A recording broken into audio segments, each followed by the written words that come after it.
Welcome to today's webinar. Today we will show you how you can model and design a timber arc structure in RFEM 6.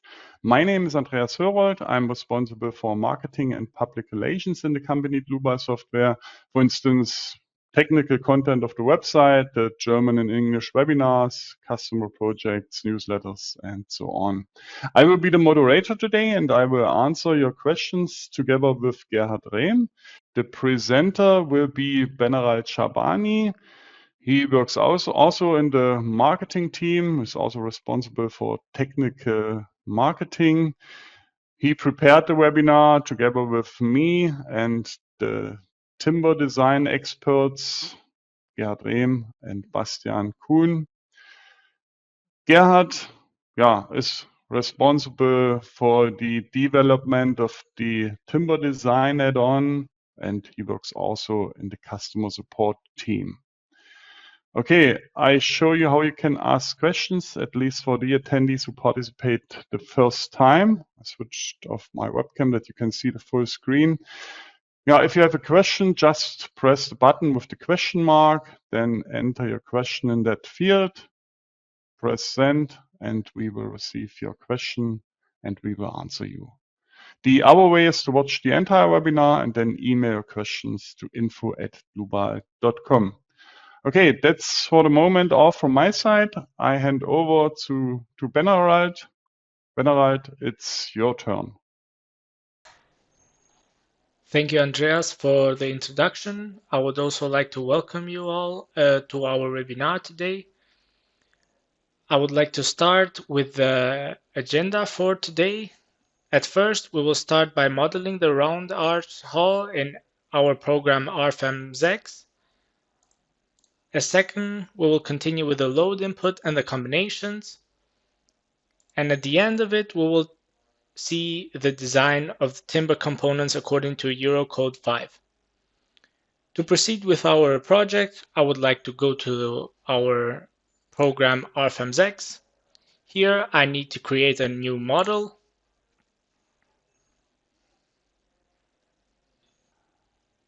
Which I will name it Round Arch Hall.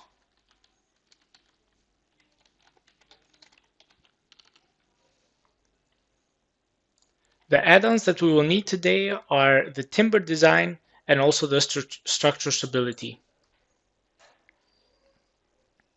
We also need to pick our standards. We will need the European standards for timber, also with the German National Annex.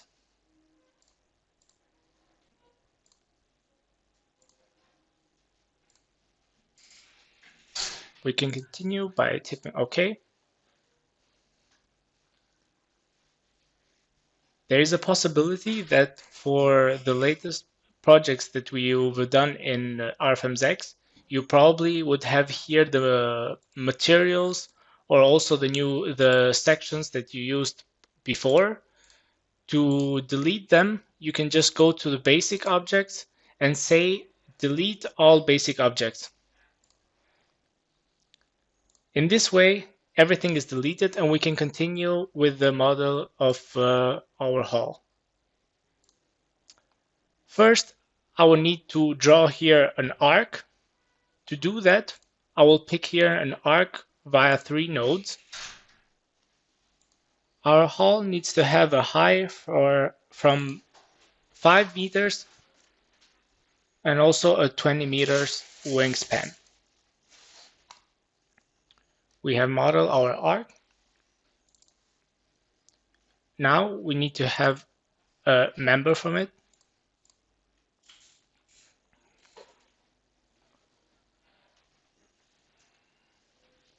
Of course, we need to select a new section and also a new material.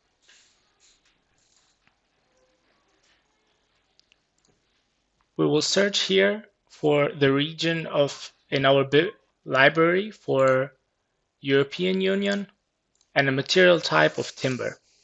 For our round arch hall, we would need a glue laminated timber, GL28C. As a section type, we will choose Massive 1 for us to be able to just write our geometry. In this case, we need the geometry from 200 millimeters times 480 millimeters.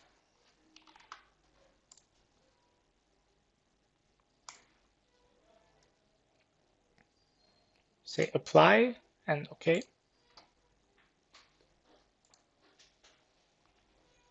And we can see that we have our truss. Of course, our truss needs also the hinge nodal support.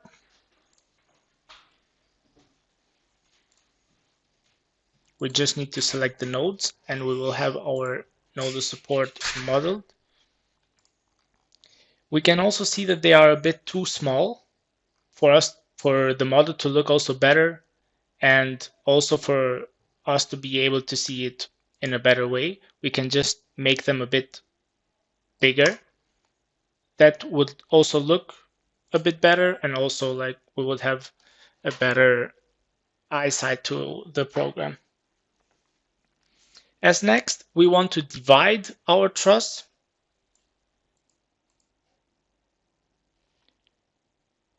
in an intermediate nodes. We will divide it in 5 intermediate nodes. We need the nodes for the coupling. They are very important because the coupling rods should be located at these points where the nodes would be, and we can copy the truss. When we will copy the truss, we will also create the coupling rods. But we'll proceed here firstly with OK. We'll see that our member is divided in 5 nodes, 5 intermediate nodes. Before we copy it, we firstly need to create a member set. Here we don't need to do anything, we just press OK, and we can see that we already created a new member set. Now we can be ready for us to copy our member. To do that, we will need to check here, create copy. And for our round arch hall, we will need 5 number of copies. But as we said, here where the nodes are, we will need to have also the couplings.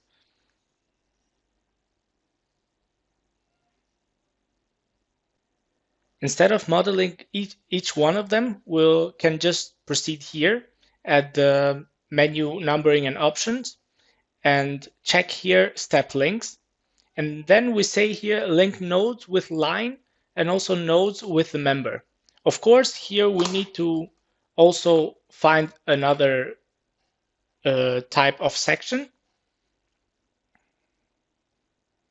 We go to the sections, but firstly we need to choose our member type as truss.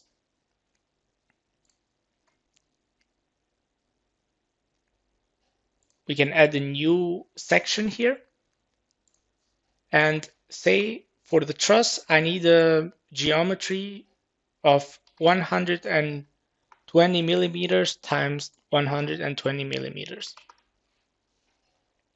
We'll press OK. The material is also the same, so we don't need to change it. We just can proceed with OK. And we say that I want to have my copies in Y direction every 5 meters. We'll press OK, and then we will see that our round arched hull would be modeled. Of course, the trusses here at the bottom, we don't need them, but I think it's faster this way for us just to delete them, so we can just delete them. Of course, we could have also before deselect the nodes here, but yeah, that would be just unnotted work.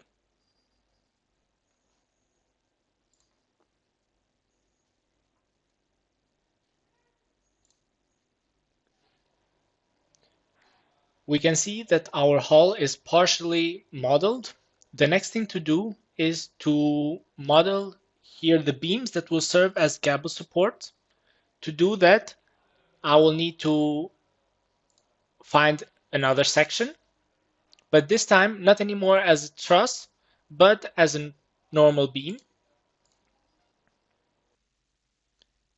Of course, for our gable supports, we will need to choose a new section, which will have the geometry of 100 millimeters times 200 millimeters. We can press here OK to proceed. The material of the gable supports can still be the same, so we don't need to change anything here.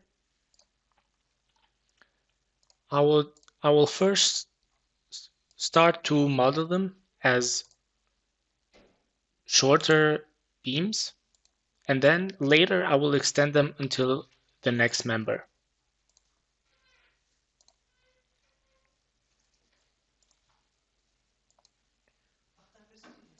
Of course, they also need their personal hinged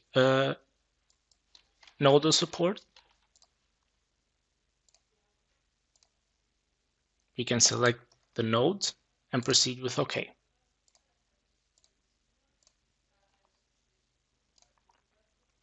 To extend the gable supports until the next member, we need to select all three of them.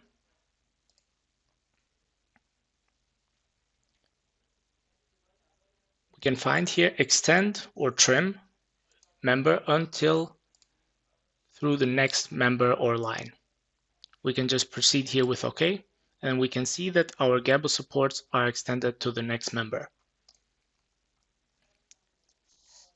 We also need to turn the gable supports. We need to rotate them in a 90 degrees angle. That way the major axis will be in the longitudinal direction. To do that, we need to edit all three of them.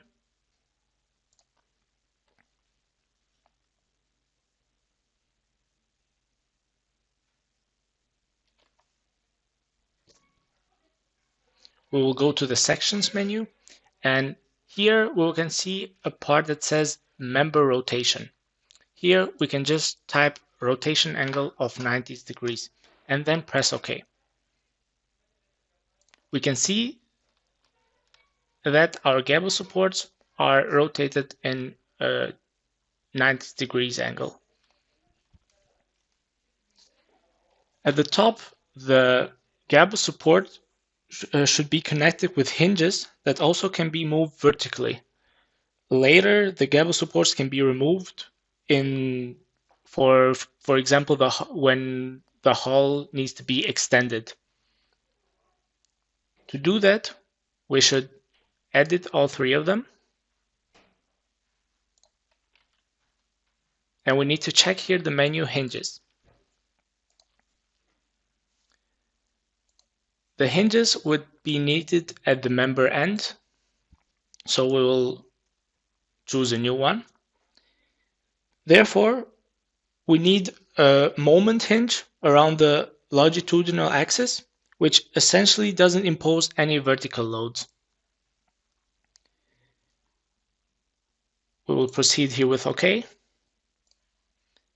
And then we can see that we have already modeled our hinges. Of course, we need the gable supports also for the other part, so we just can copy them.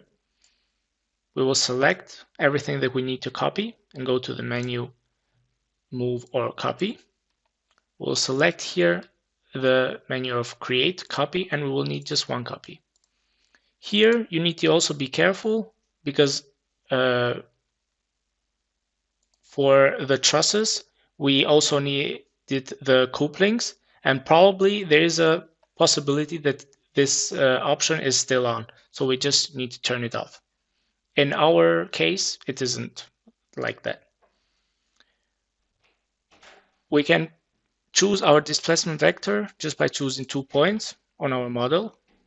The first point that I will choose would be the point here, the original, and the next point where I want the things to be copied. We'll say here OK, and then we can see that the gable supports are also modeled for the other side. The next thing I want to do is I want the connecting rods to align along the top edge of the truss so that each rod has a different angle. To do that, I need to align them toward the center of this arc, of this truss. How does this work? We can find it now. In our example, we can see the middle point of this arc. But if in your model you cannot see it, you can just go to the display navigator and search here for lines. And here you would see a menu that says center point. You can just turn this on and then you will see this small signs. Here I just need to put a node as a helping node.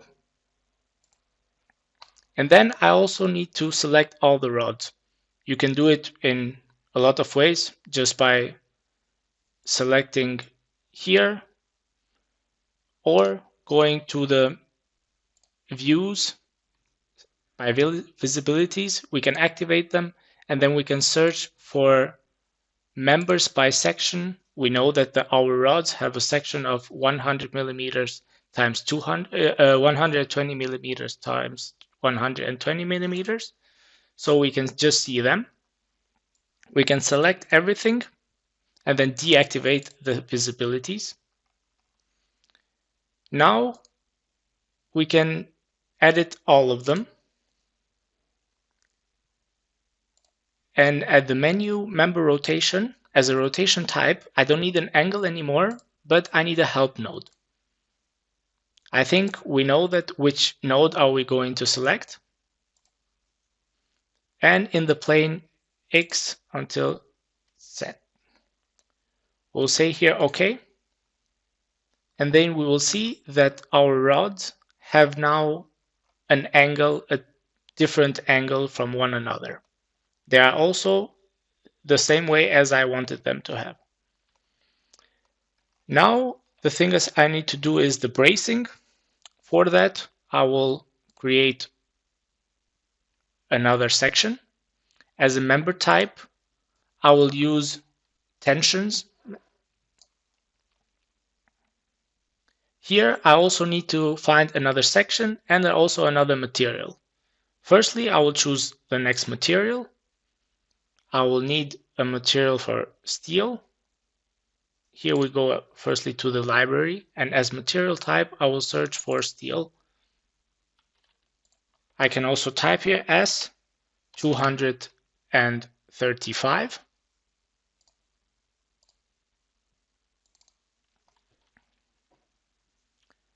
I can press here OK, and now I need to look for a new section.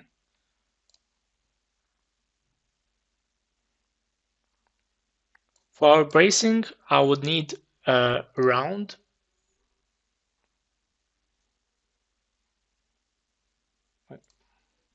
As a section type, I would need a massive one, so I can give the diametry by myself, and I will also need a round section. We'll need a diametry from 16 millimeters. We can proceed here with OK. And then we can start to model it. For it to be easier for us, I can put our model into a wireframe model, so I can see every node and every line that I also need to select. Modeling the bracing can be done like this, or you can draw just one of them and then you can mirror the other side, or with a rotation. There is a lot of ways how to draw them. In our example, I will draw them until here, and then I want to mirror them for also the other side. To select all of them, I just click at the blue member representatives, and then I will go to the menu mirror. I will also need a copy from it and select the plane Y, Z. I will also need to pick a point here. which would be the node here, and just press OK. We can see that our round arch hull, it's fully modeled.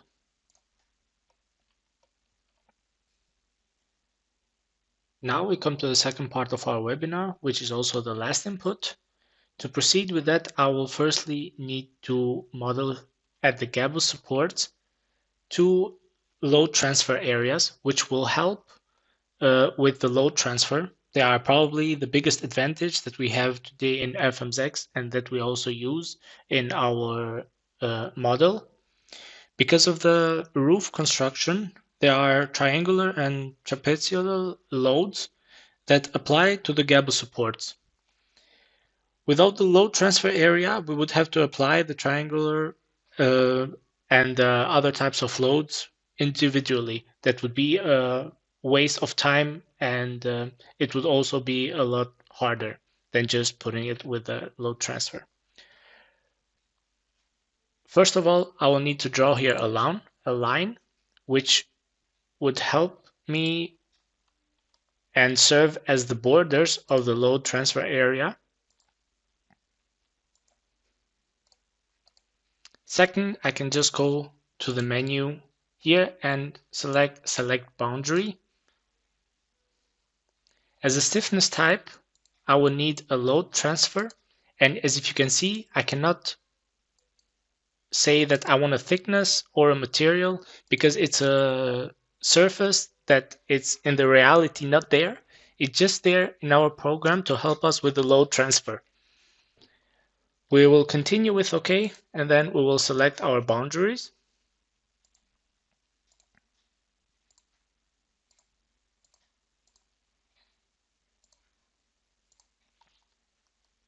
We can see that we modeled our first load transfer area, and now we proceed with the second one.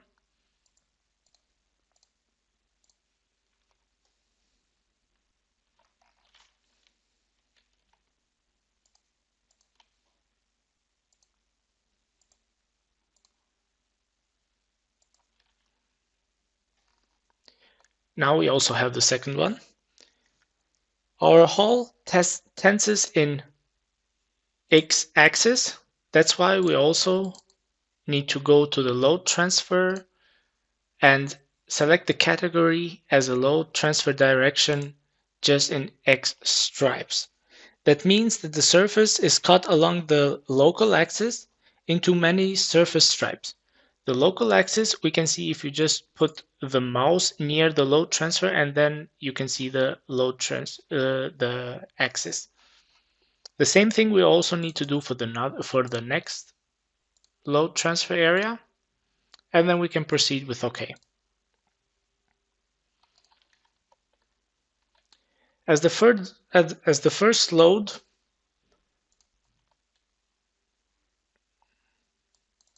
I will need here dead load and also the roof structure.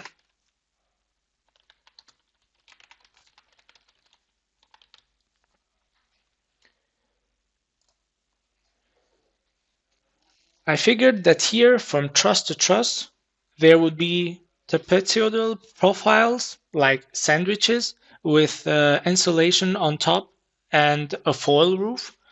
I assumed it will weigh like 30 kilograms. Of course, the dead load can vary from hull to hull. I would need a new member set load and type here 1.5 kilonewtons per meter. As a load direction, it's global and Z on true length. And now I just need to select my member sets.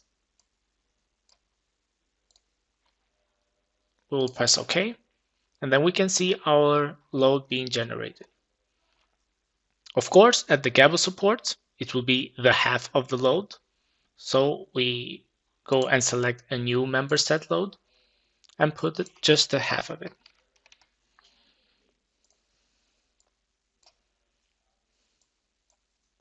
We will proceed with OK. Then we will be done with the dead load and the roof structure load. To proceed with the snow load, I would like to go to my presentation.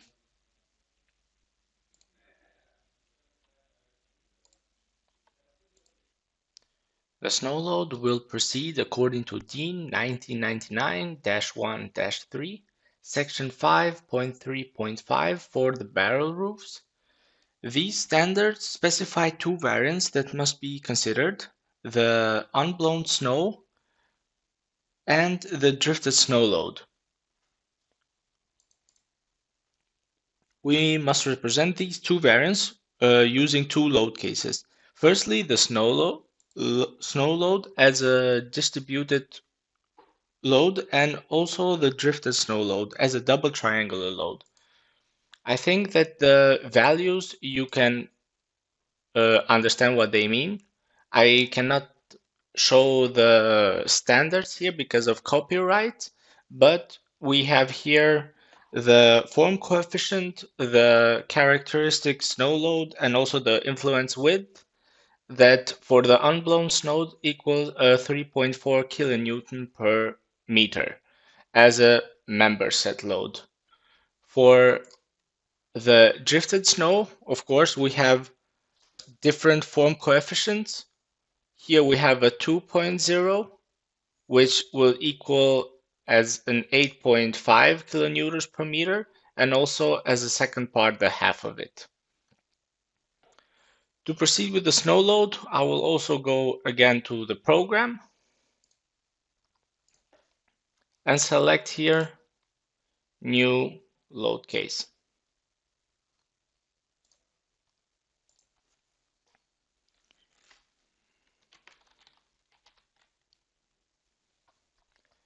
As an action category, I will need to choose here snow and consider with OK.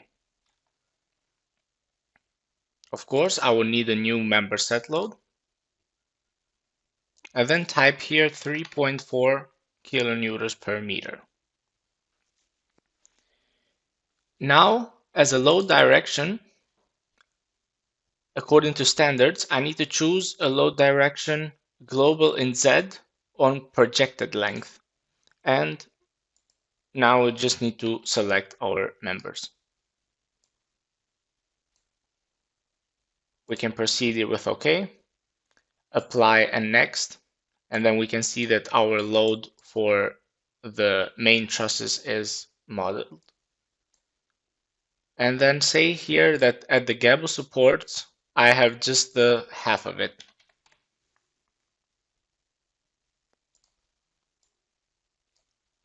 We also select the gable supports and then proceed with OK.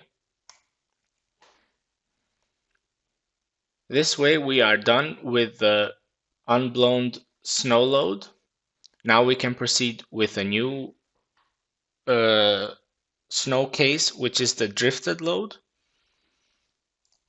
Of course, I need to put here a new load case, which I will name drifted snow load.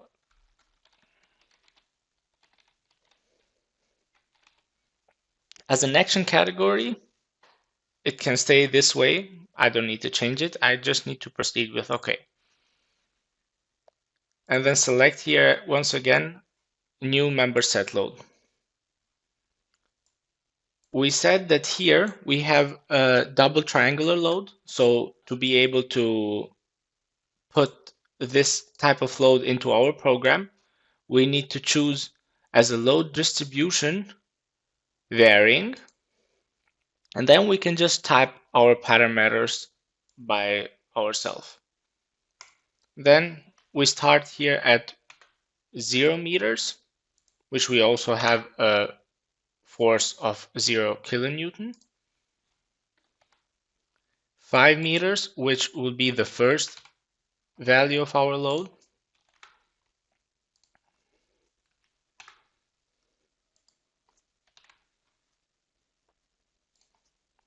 Here we have the half of it. Also, just from the parameters, we can just a bit imagine how our load will look like. That would look just like a triangular here, where it goes up at 8.5 and then goes also down at 0, then up again, and then now at 20 meters, which is our span length, would go again to 0. Now we just need to choose once again the members that we need the loads on. We can proceed here with apply and next and see our load generated. Of course, at the gable trusses, we need the half of it.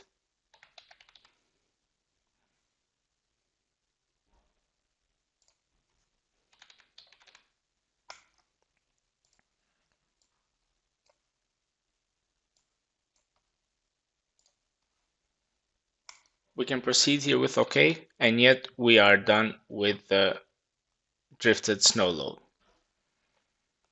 As next, it would be the wind load. For that, I need to also go again to my PowerPoint. For the wind load on truss, like crosswise, we will have a load distribution according to DIN 1991-1-4, section 7.2.8 for curved roofs and domes, which will tell us to split our truss in 3 different areas, area A, area B, and area C. For each area, we will have different CP values, starting with a 0.4 for the first area, 0.95 for the second area, and also 0.4 for the last area. This area is 1/4 of the length of one of our trusses, and here is also the rest. 1/4 of it will be applied as a weak pressure, and also the rest as a wind draft. Therefore, we will look at our results that we have here as 1.3 kilonewtons per meter, 3.10 kilonewtons per meter as a wind draft, and also 1.3 kilonewtons per meter as a wind draft for the last part. Also, we will need to look at the benefit that we have in RFEM 6, that it was the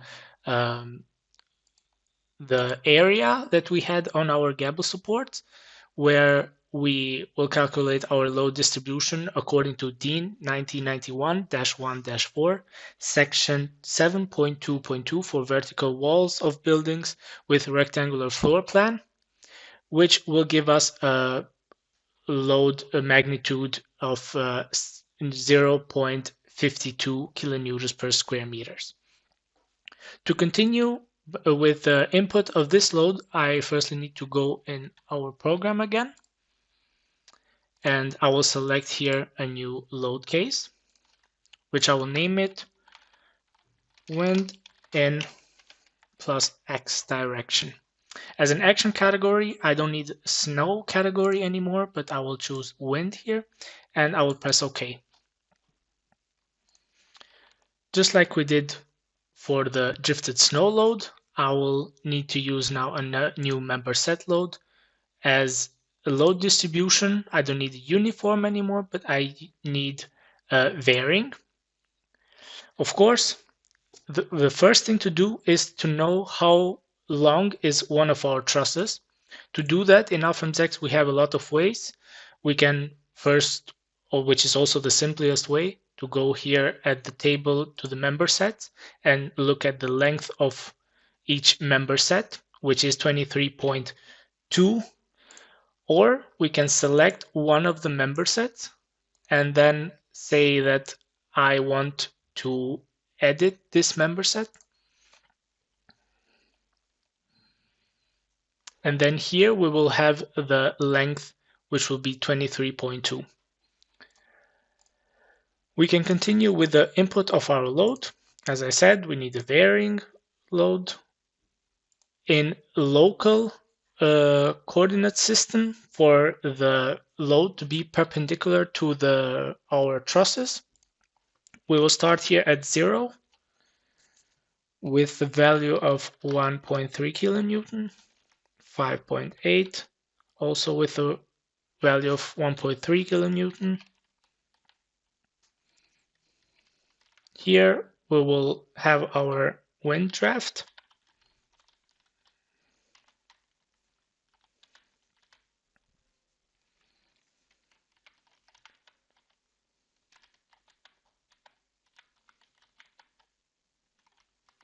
And here it will be the end of our truss. The next thing to do is to select the member sets where we need to apply our load. We can say here apply and next, and then we can see that our load has been generated. The next thing to do is to apply the same load with the half of the values for the gable supports, and I can just change the values here by adding 0.65, also 6.65, 1.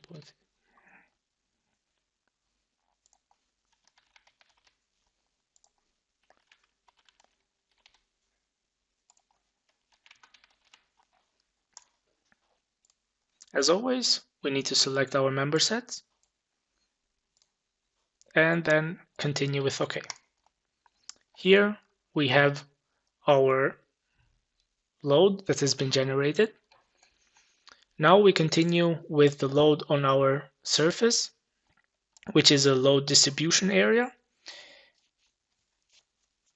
As we saw in our PowerPoint, we will have a load magnitude of 0.52 kilonewtons per square meters, of course, as a load direction global in Y on true area. We will select both of the areas and then continue with OK. We can imagine a bit how our wind is going to go in X direction, which tell us that the load on the surface here is on the wrong direction. To change that, I will just add a minus here, which I will confirm it with OK. And this would be our load for the wind in the X direction. To look at our benefit that we receive from the load distribution area, we will need to go to the display navigator and search here for surfaces. We will have a small menu that says loads from distribution surface. If we check this, we will see the distributed loads, where we see that there are triangular loads and also trapezoidal loads that comes from the roof structure. Back in the days, we used to input all of these loads like manually because there wasn't a faster way. But nowadays, there is a way faster way and also an easier way that we have with the load distribution area. So we also use it. The next thing to do is to apply the wind load in the Y direction, like in the other direction. To do that, I will first would like to go again on our PowerPoint. For this type of load, there is nothing in the standards, or I didn't find anything, but in principle for gable and trough roofs, according to DIN 1991 -1-4, section 7.2.5, there are CP values for wind in the longitudinal direction, also in Y direction. I calculated an average of 0.7 multiplied with the peak pressure and also with the influence width, and applied it over the entire length of our truss, which is a load equal to 2.3 kilonewtons per meter as a wind draft. Just like we saw it for the other type of the wind, we also need to look here at the wind load in on the area. in Y direction, which would be according to DIN 1991-1-4, section 7.2.2 for vertical walls of buildings with rectangular floor plan. We'll have here as the first area, which I named it with D because this is also how it's described in the standards, where we see a CP value of 0.7 and we have a load magnitude of 0.46 kilonewtons per square meter. And also the next, which is also the second area, I named it also with S, where we will have the 0.3 as a CP value, where here would be the wind draft on the area. To continue with this wind load, I will go again to our program. And just like we did it for the last times, I need to add here a new load case, which I will name wind in plus Y. As an action category, I don't need to change it. It's fine. And I can just proceed with OK. And start inputting our load. I need a new member set load, just like always, but this time I don't need anymore a load distribution varying, but a uniform. And I will just put our value that we saw in the PowerPoint, which was 2.3 kilonewtons as the wind draft. And I need to select all our trusses that we need this load to. We can select here apply and next. We can see that our load has been generated, and then we can change here the value for the half of it in the gable support part, which will be 1.15 kilonewtons per meters. Just like always, we select the place where we want our load to be and then proceed with OK. Also, not forget, also for this part, we need a coordinate system as local for our load to be perpendicular, like with a 90 degrees angle to our truss. This was the load in our on our trusses. Now we need the load on the surface areas, where I need a new surface load. Just like we saw it from the PowerPoint, first, for the first area, I need a load of 0.46 kilonewtons per square meters, of course, with the load direction global in Y on true area. And then I just need to select the load, the first load, continue with OK, apply and next, check if the load is being generated, and then apply the next load, which is 0.20 kilonewtons per square meters. I'll proceed here with OK, and that's how I'll be done with the load in Y direction. The next thing to do is to imply the imperfections, where I will go to the imperfection and select here new imperfection case. I can just name it imperfections. Of course, you can name it as you wish. And here I need to be sure that my imperfections are set active, and then continue with OK. I will need a new member set imperfection, of course, as an initial bow, manually relative, which will be with a value of 1/400th. As an imperfection direction, I will need to choose a local in Y and then select all the members that we have. Of course, we could have done it also by setting it manually, just by typing 1 until 6, but this way it's easy to do. We see that now our imperfections have been set. The last thing to do for the load input and the combinations is to apply a bracing for the tension rods, which of course it will be easier for me if I could just see the tension rods for me to be like easier to apply the bracing. To do that, we have a lot of ways in RFEM 6. One way could be just to press on the member representative, which I can select every one of them, and then say here visibility by selected objects for me just to be able to see just them. Or I can go to the visibilities and activate them and say by members, members by section, and choose here the round section. Our bracing belongs to the dead load and roof structure, and here I need to set a new member load, where as a load type I will need to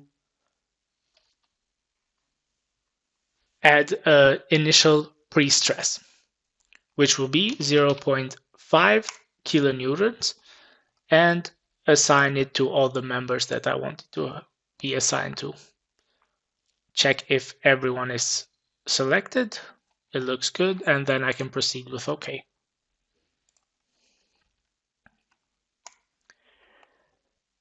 Now we are done with our load input and the combinations. So we can start with the design of the timber components. To do that, I will need to go again to my PowerPoint.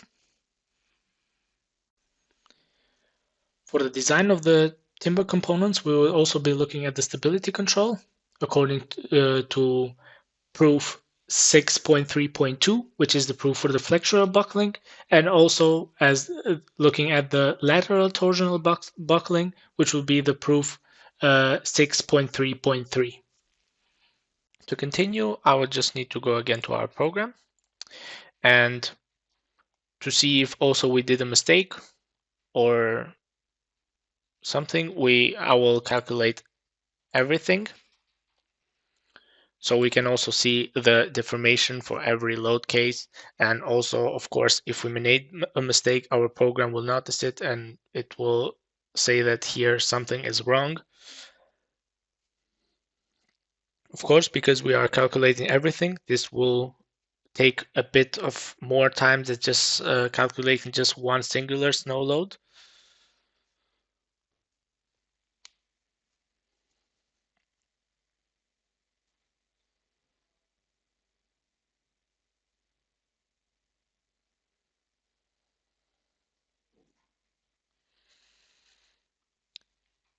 We have here all the deformations where we can look, and also like local deformations or strains, internal forces.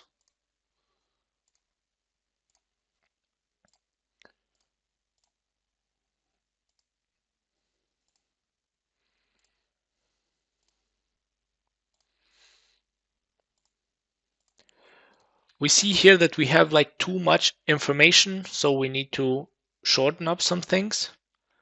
For the design of the timber components, I don't need to look at the entire hull, but I will just look at one of our trusses.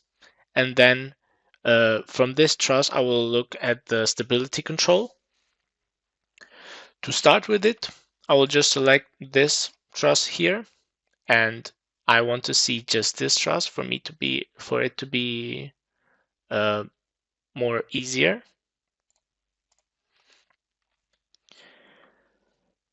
First of it, we need to check if the member orientation is correct. To do that, I will need to go here to the display navigator and search here for members and say here member orientation.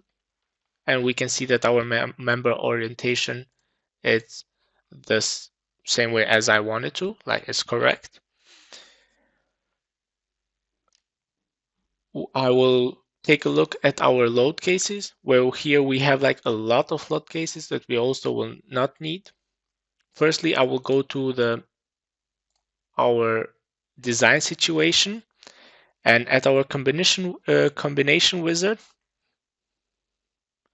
I will need to edit it, and here we'll have like a part that says options 2, and I will need to check here favorable permanent actions, which would be there for the lifting loads, and press OK. Looking at the load combinations, there are, for this part, there are just these 2 loads that I will be looking at. So the rest of it, we can either leave it this way, or we can just select all of them, and we can say here that I don't want to calculate them, and continue with OK.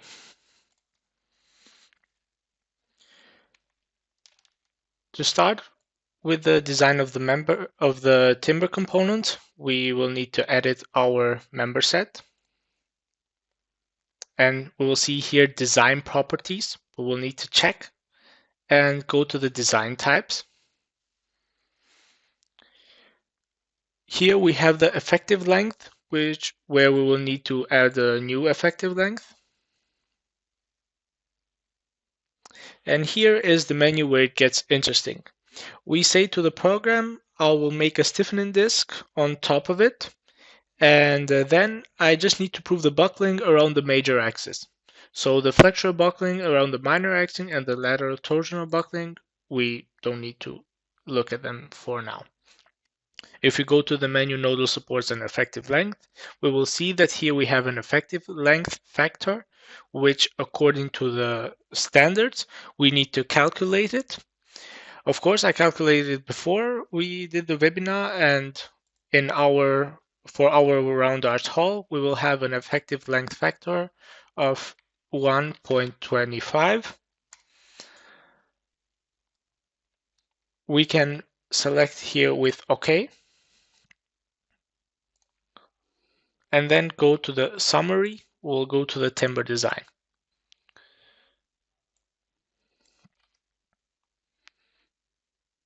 For the stability control, we always just need to consider the ultimate limit state. The rest, I don't need to look at them because this would be deflection, and we don't need the serviceability limit state. Of course, I also don't need to calculate every single truss, but just this truss that I have here. So I will go to the menu Objects to Design and deactivate everything. And here I will search for the member set, where I will go at the selected objects and just select our member set.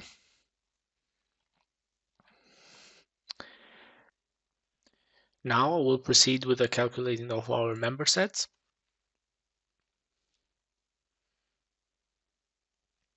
Where we can see that every proof is successfully achieved. Therefore, we will receive here a warning that says that the equivalent bar method cannot be used as standard, and that is why I can say I can stiffen it, and then all I have to do is to check the flexural buckling around the major axis. For that, there is a proof according to German standards, which is the proof 6.3.2, which can also be used for the equivalent bar method, which would be the proof here. If we look more into it, we can see here that we will have at the design check values, we'll have here the equivalent member length, where we will have a length of 28.9 meters, which, if we remember, we had a true length of 23.2 meters. That means that our member has now extended from 23.2 to 28.9 meters, which is in the factor of 1.25. If we try to use the value of 1, the value will still meet the requirements. However, it's not correct according to the standards. To see that, we can also go again to the member set dialog and go there to design types. And here we will continue with an effective length factor of 1.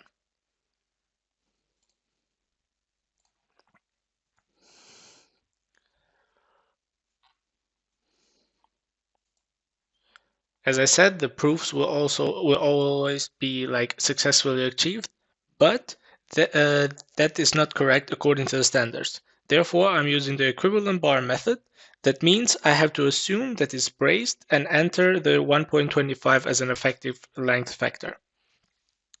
Normally, we don't have formwork, but rather compression supports or purlins that act here in this side. And we want to look at these for disability.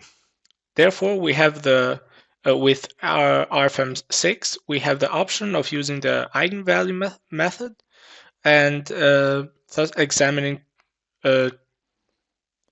proof, which is also like the proof for the lateral torsional buckling. To continue with that, we go to the same dialog again, and by editing our member set, design types, and then here we say we don't need the flexural buckling around the major axis, but the lateral torsional buckling with the eigenvalue method. If we don't enter anything here, it will be calculated as an unstiffened beam. We can try it out, say here OK, and then calculate.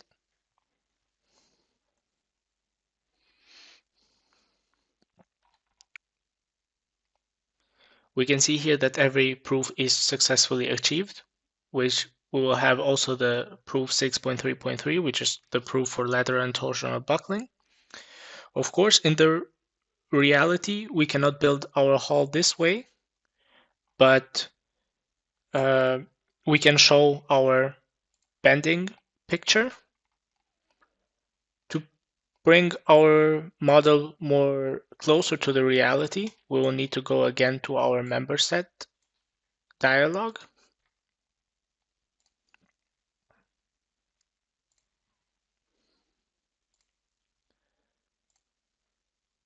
Probably if I show it this way, it will be also easier for you to understand what I want to explain. Here I will select the intermediate nodes, and we also saw that from the beginning we have 5 intermediate nodes, so I will add 5 of them. The nodes will be there for us to make like supports which will imitate the purlins that will be here, which will bring our model and also our truss here closer to the reality. We will say here that they are hauled in Y direction, and in this way we can also imagine that here they will imitate the purlins. We can press here OK, and then calculate again our member set, where we will see that every proof is successfully achieved. Also with RFEM 6, we have the possibility to do something really fine to bring our model even closer to the reality, which will be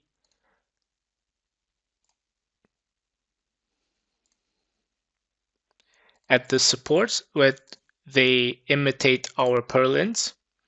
Of course, the purlins will not be set here, but on the top of it. So we have the possibility with the RFEM 6 to select an eccentricity type, which I can choose, for example, at upper flange.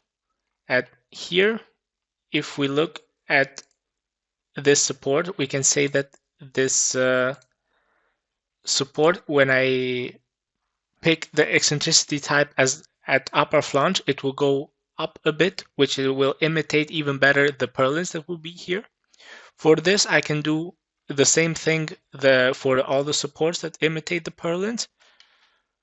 To do that, I can just press the Shift taste and edit all of them at the same time. And say here for all of them at upper flange, where we can see that every single support is like a bit more up, and press OK.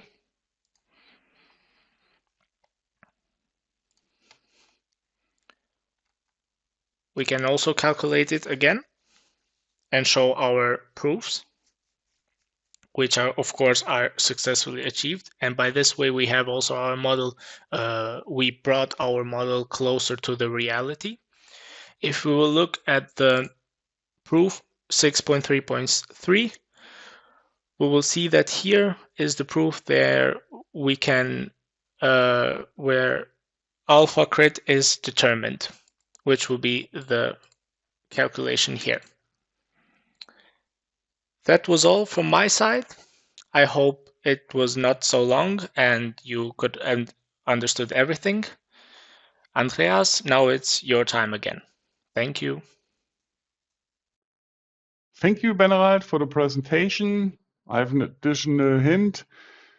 Yeah, just register for our online courses, the RFEM 6 course, that's a course for beginners, the Eurocode 2 course, for the concrete design, Eurocode 3 for the steel design, Eurocode 5 for the timber design, and there are also course packages available.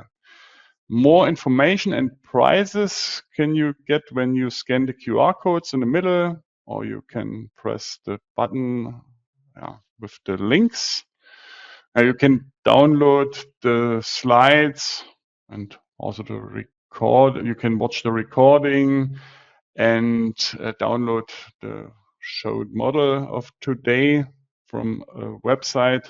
You get a link to the website in the next days via email. Yeah, okay. Then I have another hint for you. I switched to our website. Quite new is the Dlubal community. You can join the community. You can ask questions there, and they will be answered by our experts or by other members of the community. You will get also the newest information of our software. Feel free to press that button and register for the community. Okay, that's also all from my side. I thank you for your attention. Thank you, Benarald, for the presentation. Thank you, Gerhard, for your help by answering the questions. I wish all a nice rest of the day. Bye-bye.